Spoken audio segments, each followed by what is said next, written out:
Hello बच्चों, चलिए प्रश्न को पढ़ते हैं। निम्न सेल अभिक्रिया Zn प्लस Cu प्लस 2 से प्राप्त है Cu प्लस Zn प्लस 2 का मानक EMF 25 डिग्री सेल्सियस पर 1.10 वोल्ट है यदि 0.1 m अर्थात मोल प्रति लीटर Cu प्लस 2 और 0.1 m Zn प्लस 2 विलयनों का 25 डिग्री सेल्सियस पर लिया जाए तो अभिक्रिया के EMF का मान निम्नलिखित होगा।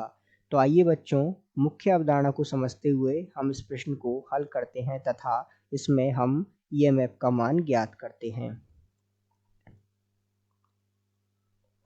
तो सबसे पहले यहाँ हमें कुछ बातें इस प्रश्न को हल करने में सहायक होंगी, जैसे कि आपको अभिक्रिया दे रखी है। तो यदि हम बात करें इसमें एनोड की अभिक्रिया क्या होगी, तो ये अभिक्रिया होगी Zn अर्थात जिंक Zn प्लस 2 में बदलेगा और 2 इलेक्ट्रॉन त्यागेगा एनोड पर। और कैथोड की अभिक्रिया क्या होगी,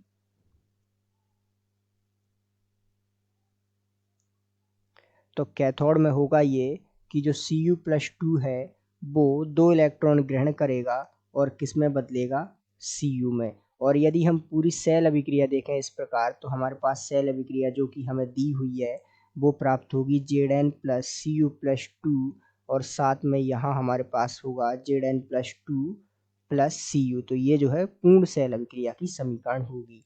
अब यदि हम इसमें बात करें तो इसमें हमें जो है मानक EMF दिया हुआ है अर्थात E नोट ये दिया हुआ है 1.10 वोल्ट और हमें ज्ञात करना है EMF। तो हम ज्ञात करते हैं, आइए EMF जिसे हम E से दर्शाते हैं हम लिखते हैं EMF कोष्टक में, और इसका सूत्र होता है E नोट माइनस 0.059 बटे n लॉग उत्पाद की सांद्रता जो कि हमें दी हुई है Zn प्लस 2 की सांद्रता, साथ में हम बटे में नीचे लिखेंगे क्रिया कारक अर्थात Cu प्लस 2 की सांद्रता। तो आइए हम सबका मान रखते हैं। तो E बराबर अर्थात EMF बराबर E नोट का मान 1.10 वोल्ट हमें दिया हुआ है माइनस 0.059 और n, तो n का मान जो है 2 होगा क्योंकि यहाँ हमने जो है देखा 2 इलेक्ट्रॉनों का स्थानांतरण हो रहा है। तो n का मान हमारे पास 2 होगा। इसे हम जो है कुल रासायनिक समीकरण अर्थात कुल सेल समीकरण देखकर पता लगा सकते हैं। जो Cu प्लस 2 किसे Cu में बदल रहा है तो इसके पास जो है 2 इलेक्ट्रॉन इसने ग्रहण किए, और इसी प्रकार हम इससे भी इसका पता लगा सकते हैं कि Zn जो है Zn प्लस 2 में बदल रहा है अर्थात इसने 2 इलेक्ट्रॉन त्यागे। तो इसमें n का मान जो है 2 हो गया। तो n का मान 2 हो गया और हम मान रखेंगे बाकी। तो लॉग जो है Zn अर्थात जिंक प्लस 2 की सांद्रता हमें कितनी दी हुई है, तो ये आपको प्रश्न में शुरुआत में दी हुई है 0.1 m अर्थात 0.1 मोल प्रति लीटर। इसी प्रकार आपको Cu प्लस 2 की सांद्रता दी हुई है प्रश्न में, वो है 0.1 m।